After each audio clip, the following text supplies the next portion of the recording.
Lucy always loved the bright lights. She loved the way they made her skin glow and the way they made her eyes shine. People called her the ring light queen because she went live every time she wanted attention. Her followers watched her like she was a star. She knew every angle that made her look perfect. She knew how to hold the camera, how to tilt her chin, and how to make a pause that made people clap in the comments. When she laughed, the sound felt like a coin dropping into a bowl. When she smirked, her fans smiled with her. The night of her engagement party, Abuja buzzed from one end to the other with people talking about Lucy. Her ring flashed like the moon when she lifted her hand to wave. She held her glass of champagne as if she drank from it only to prove she could. On live, she said, "If by 30 you do not have this on your finger, you are nothing but a prayer point. If by 40 you are still single, my sister, you have expired." Her fans roared and her comments lit up with hearts and fire emojis. They cheered her. They did not know how cruel the words felt when they landed on the shoulders of other women. Lucy believed she was untouchable. She grew bolder every day. She enjoyed when people bowed to her during her live videos. She liked to make jokes that cut and then watch how the laughter covered the sting. She said being honest meant saying what others were too polite to say. That made her proud. That made her feel real. There were people who did not smile when Lucy smiled. There were women who read her posts and felt small. There were men who watched her videos and rolled their eyes. But Lucy only saw the crowd that cheered. She thought fame protected her. She thought a ring and a camera and 1,000,000 followers could not be taken away. One night, a radio host in Abuja invited her on air. The studio smelled of coffee and new carpet. The host leaned into the microphone and asked, "What is your view on women who are still unmarried at 40? Lucy clapped like she had rehearsed the clap. She laughed and said, "Speed is speed. Any woman who is single at 40 is a failure. Put it this way, if you have no husband at 40, get a dog and stop pretending you do motivational talks." People laughed with her. Some said she was bold and brave. Others felt her words like cold rain. Among the listeners was a woman named Mary. Mary was 42, single, white, successful, and calm. She had read the same posts before. She had seen silence pushed onto her like a narrow box. She was not bothered by Lucy most days, but that night she could not stay silent. Mary typed a comment under Lucy's live post. Mary wrote, "You have no right to make women feel small. We are happy. We are not broken because we do not marry. Some people live full lives without a ring." Lucy could not leave the message alone. She answered fast. "Thriving at 40, please. Just say you are lonely and leave us in peace. Women like you embarrass us." The reply went out like a flare. The internet began to shout. Blogs reposted their short fight. Some people celebrated Lucy for being blunt. Others called her cruel. Mary stayed quiet. She did not want the noise. She stood at her kitchen window in Abuja and watched the rain as if the rain could wash away the way the world pushed her into a corner. A few days later, Lucy went to the gym. She wore tight clothes and perfect hair. She smiled at the trainer and waved at fans who recognized her. Mary walked in. They saw each other. Lucy sneered and said out loud, "So you come to the gym too? I thought expired goods stayed home and watched television." People around felt the air change. Some laughed. The laughter tasted brittle. Mary did not answer. She looked at Lucy with eyes that did not burn. She walked past her and went to her machine. Lucy felt a small shift inside her chest. For the first time in a long while, she felt a thin needle of worry. She told her friend Linda later, "You saw her? She's nothing. Negative publicity is free, Linda. The more they hate, the more I trend. Linda looked worried and said, "Be careful, Lucy. You do not need to say that. Not now." But Lucy fanned her face with a small smile and said, "Let them come. I can handle it." That night, someone came to Lucy's compound asking for her. The gatesman said the woman refused to give a name. Lucy shrugged and walked back inside. She reached for her phone to call her fiancé, Mark, but the notification made her stomach drop. Her bank balance read 0. All her savings were gone. She panicked. She called the bank. The agent said the transfer had been done at 6:15 p.m. and it showed her token authenticated the payment. Lucy told him this was impossible. Her token was in her purse.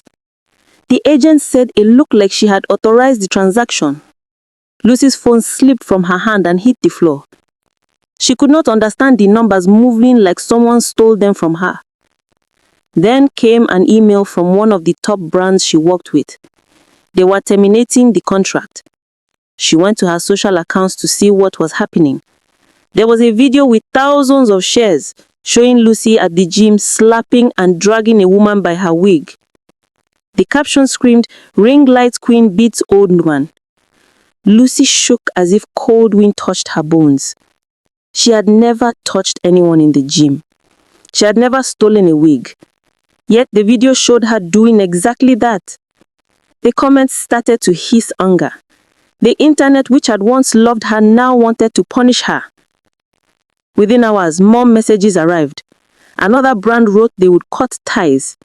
Management said they had to distance themselves. Her fiancé's phone number did not pick her calls. Her messages went unanswered. Then Mark replied with a short note. "This is over. The engagement is cancelled. Do not contact me again." He blocked her. Her legs went weak. Lucy fell to the floor and sobbed with soundless tears. Linda stayed with her. She tried to hold her and whisper comfort, but Lucy would not listen. She said, "This is not happening. Not Mark, not my brands.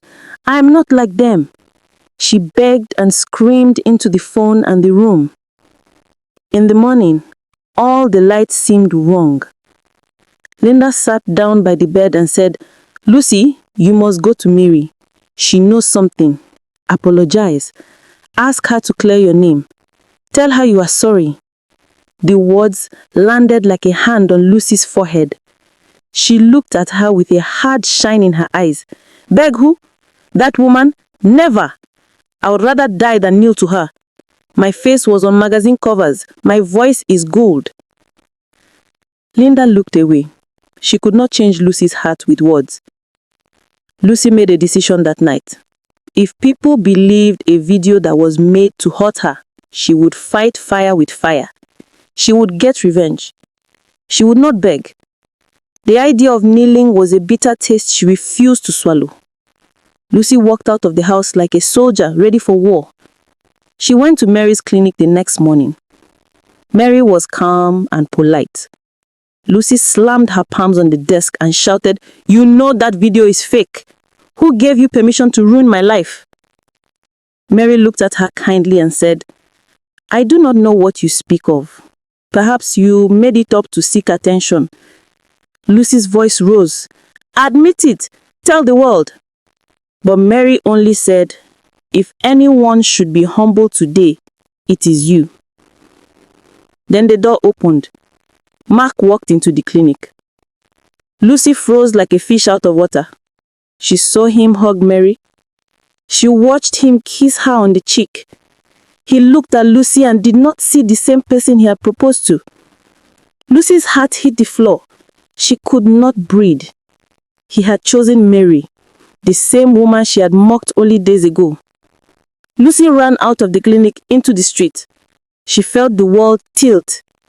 Her friend Linda called looking for her. She wanted to know why Lucy sounded so wild. Lucy drove to Mark's house to find answers.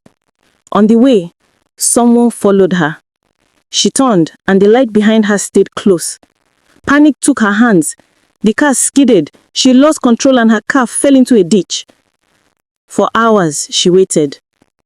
The world was wrong. She hurt. The people who drove by did not stop. Then a young man named Aaron pulled her out of the wreck. He walked like a careful person. He helped her to the hospital and later to her home. For the first time since everything fell apart, Lucy felt a life that was kind. Aaron phoned the mechanic, repaired her car, and left his number with Linda. He checked on Lucy every day. He bought her a new phone when he learned hers was smashed. He moved gently like a soft current. Lucy found herself opening to him.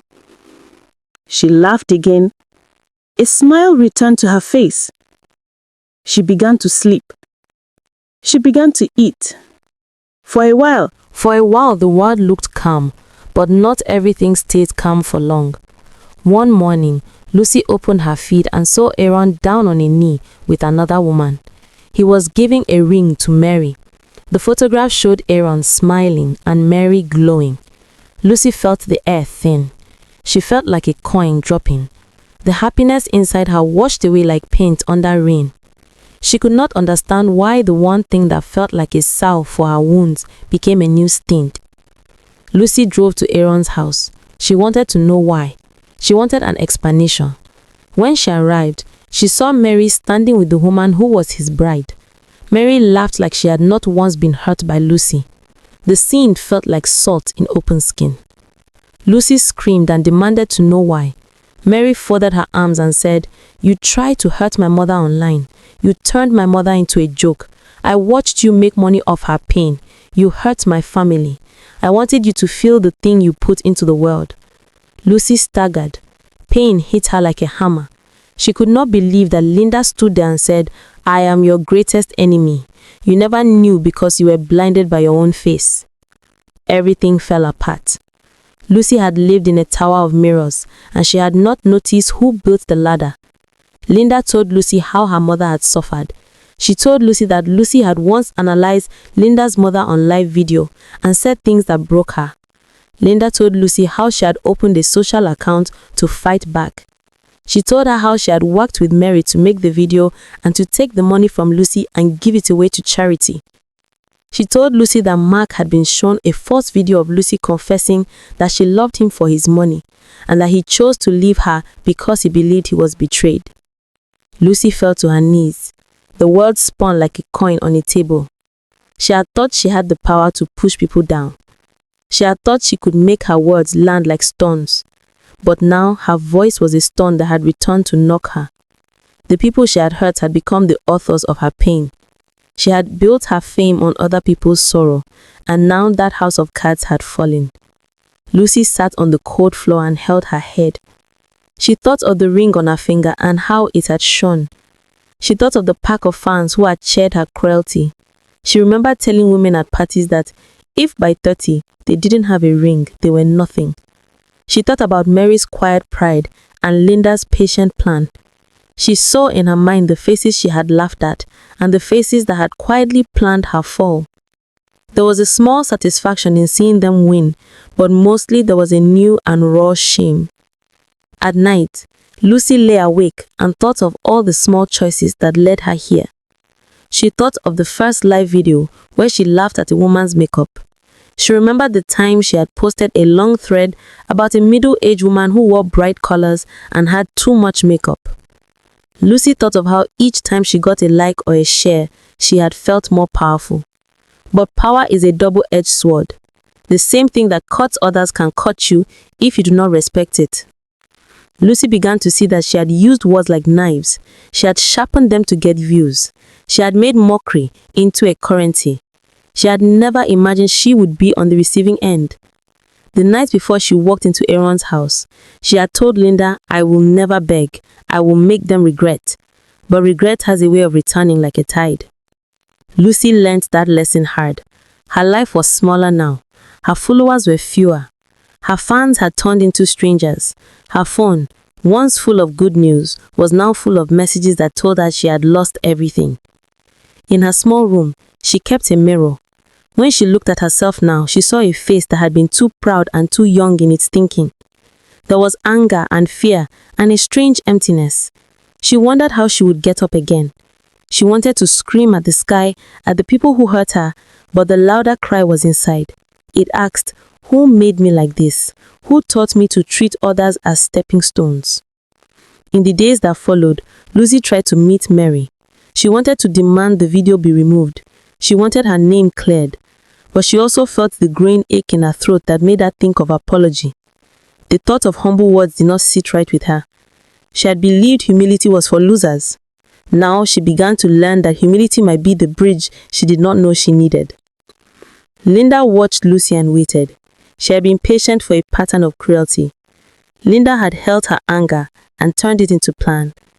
She had taught herself how to be steady and to act when the time felt right. Her anger had not been loud.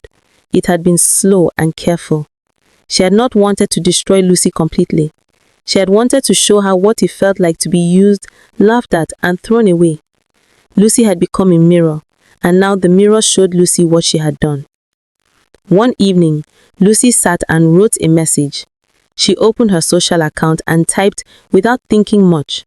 She wrote, "I am sorry for what I have said and done." The words felt small, but they moved from her heart to the screen. She did not know if people would believe it. She did not know if her brands would take her back. She did not know if Mark would call. For the first time since the ring sparkled on her finger, Lucy wanted something she had never wanted before. She wanted to be a better person. She wanted to feel a hold on herself that did not come from an audience. She wanted to know that she could be kind without cameras watching. She wanted to find a place where she could live without the bright lights that had made her a queen and then a fallen woman. Outside, Abuja breathed in the night. The city went on. People laughed. People loved. People hurt. Lucy closed her eyes and tried to hold the new wish inside her chest like a seed. She did not know how it would grow. She did not know if Mary would ever forgive her. She did not know if Mark would come back. She did not know if the brands would return. All she knew was the dull ache and the small wish to change. She sat alone and began to think of each person she had hurt. She began to imagine their faces again, not as items for her jokes, but as lives with stories and music and pain. She finally heard the echo of her words. The ring on her finger still shone, but the glow had changed. It no longer felt like a moon. It felt like a small, hard thing she used to measure herself. She picked it up and looked at it, then set it carefully on the small table beside her. She had no answers. She only had the beginning of a question. How would she become different when the whole world had seen who she was? The night closed around her. She slept with the image of Mary in her head and a soft shame that did not let her rest fully. The fall was painful. The pain was honest. And for the first time, Lucy thought the falling might also be the first step to something new. She whispered into the dark, "I am sorry," and the night kept her small secret. Lucy woke up the next morning with a heavy head. The apology she had typed the night before still glowed on her page. Overnight, it had gathered thousands of comments. Some were kind, saying, "At least she knows she was wrong." Others were cruel, saying, "Now you cry because you have fallen. Where was your heart when you mocked others?" She scrolled through the comments with trembling fingers. Every word cut her. Every laughing emoji felt like a stone thrown at her chest. For the first time in her life, she wanted to close her phone and hide. Joy, her neighbor, who lived in the next block beside her house, brought her breakfast. The fried plantains smelled sweet, but Lucy pushed the plate away. "You must eat," Joy said softly. Lucy shook her head. "The food will choke me." Joy sat across from her, watching her. "Lucy, this is the price of pride. Fame is not a roof. It does not protect you. It can also crush you." Lucy whispered, "They want to destroy me." Joy replied, "No, Lucy, you destroyed yourself. The internet only showed the mirror." The words made Lucy bite her lip until it bled. She wanted to fight back, but she had no strength. Her hands were weak, her eyes red. She went to the bathroom, splashed cold water on her face, and stared into the mirror. The woman staring back was not the queen she once believed herself to be. She looked smaller, more ordinary, more human. That afternoon, she received a call from her mother in Enugu. Her mother's voice was tired. "Lucy, what is happening? People are calling me. They say you insulted women and now the world is laughing at you." Lucy sat on the floor, tears streaming. "Mama, I didn't mean for this to happen. They twisted everything." Her mother sighed. "A person who throws fire cannot complain or smoke. Lucy, come home. Leave Abuja for a while. Heal your name. Heal yourself." But Lucy couldn't leave Abuja. The city was her stage, and though the lights had dimmed, she couldn't imagine walking away. Days passed like shadows. The brands never called back. Mark's silence remained sharp. Every time she picked up her phone, she saw Mary's face, calm, strong, untouched by the storm that had torn Lucy apart. One evening, Lucy went live again. Her finger hovered over the button for a long time before she pressed it. The comments poured in immediately. What does she want again? The Queen of Shame is back. But some simply wrote, "Talk to us." Her lips trembled as she spoke. I came to say I am sorry again. I mocked women who didn't deserve it. I thought fame gave me the right to say anything. I was wrong." The live was quieter than her old ones. No fireworks of hearts, no endless laughter, just silence and some sharp words. Still, she stayed. She answered questions, she admitted things she had once denied. It was the hardest hour of her life, but when she ended the life, she felt lighter. Later that week, she walked into a supermarket. People whispered. Some pointed. One woman came close and said, "So this is the famous ring light queen. You are smaller in person." Lucy forced a smile, but her throat burned. She rushed to the parking lot and leaned on her car, breathing hard. That was when she saw Mary again. Mary was walking out with a shopping bag, her head held high. She looked beautiful, calm as always. Lucy's chest tightened. She wanted to run, but her legs would not move. Mary stopped when she saw her. She looked at Lucy with no anger, no smile, just a steady gaze. "The world has shown you what words can do," Mary said quietly. "Do not waste this lesson." Lucy swallowed hard. Her voice cracked. "Did you plan all this? Did you and Linda make it happen?" Mary tilted her head. "Does it matter? Even if no one planned it, your own mouth dug the pit. You fell inside by yourself." Lucy's eyes burned. She wanted to shout. She wanted to beg. Instead, she whispered, "How do I stand again?" Mary placed her bag in the car and looked back at her. "First you kneel. Not before me, not before the world, but before truth. Stop living for likes. Live for something real. That is how you stand." Then Mary drove away, leaving Lucy trembling in the parking lot. That night, Lucy sat alone with her phone. She opened her old live videos, the ones where she had laughed at women, the ones where she had mocked the unmarried, the ones where she had spoken like a queen on a throne. She listened to her own voice, and for the first time, she heard the cruelty. She closed her eyes, and tears streamed down her face. The fall had broken her pride.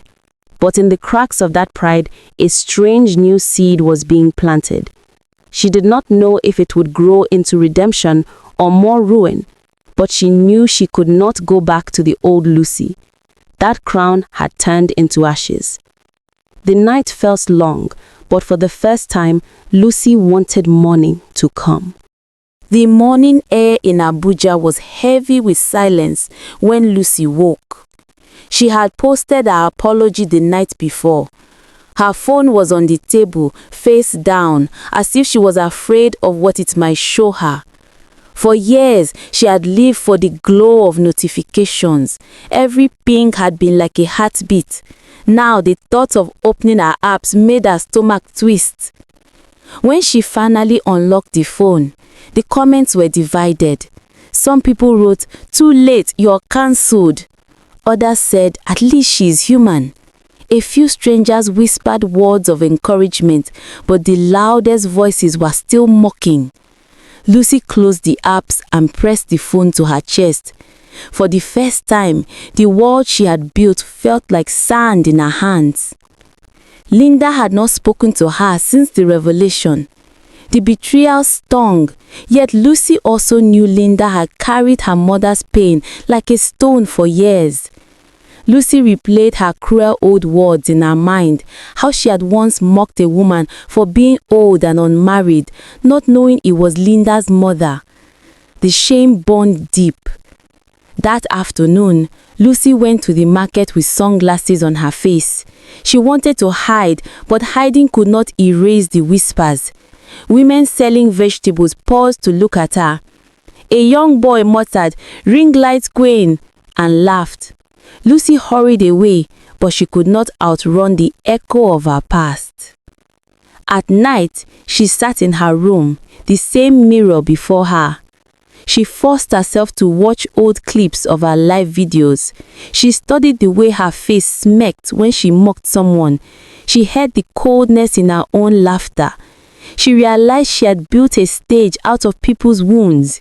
Each view, each like, each trending moment was blood she had not seen.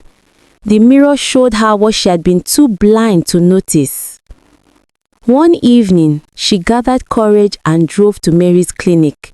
She stood at the gate for almost an hour before stepping inside. Mary was there, her calm face unchanged. Lucy's hands trembled as she said, "I came to ask for forgiveness." The words were heavy, breaking every wall she had built around her pride. Mary looked at her for a long time before answering. "Forgiveness is not mine alone to give. The women you mocked, the people you shamed, they all carry scars. But if you are ready to change, start by lifting others, not tearing them down." Lucy's eyes filled with tears. She bowed her head, something she had once sworn she would never do. "I don't know how to begin," she whispered. Mary touched her shoulder gently. "Begin by being silent sometimes. Not every thought must be said. Begin by listening." That night, Lucy drove home in tears. For the first time in her adult life, she felt lighter, as if admitting her wrong had opened a small door in her heart. She did not expect Mary to erase the past, but the seed of humility that had been planted began to grow. Weeks passed. Lucy sold the diamond ring that had once been her pride. With the money, she started a small charity, feeding women in local markets who struggled to survive. She went live again, but not with jokes or mockery. She spoke in simple words, sharing her mistakes, warning others not to use fame as a weapon. Many viewers mocked her, calling it an act, but slowly some listened. One day, she met Mary again at a bookshop. The air between them was sharp with unspoken history. Lucy wanted to turn away, but instead, she walked up to her. "Linda," she said softly, "I hurt you. I hurt your mother. I will never undo that pain, but I am sorry." Linda looked at her for a long moment, then she nodded. "Pain makes us do things we never thought we could. I hope you are truly changing, Lucy. Time will tell." It was not forgiveness, not fully, but it was not hatred either. It was a crack of light in a broken wall. Months later, Lucy sat by her window, no longer counting likes or waiting for applause. Her phone rested quietly beside her. She had fewer followers, fewer friends, fewer brands, but she had something she had never truly had before, the chance to be real. She whispered into the night air, "I was wrong, but I will not stay wrong." The words carried no camera, no ring light, no audience, only the truth. The city of Abuja hummed outside, lights glowing in the distance. Lucy knew she was not the queen she once imagined. She was simply a woman learning how to walk again after the fall. And for the first time, that felt like enough.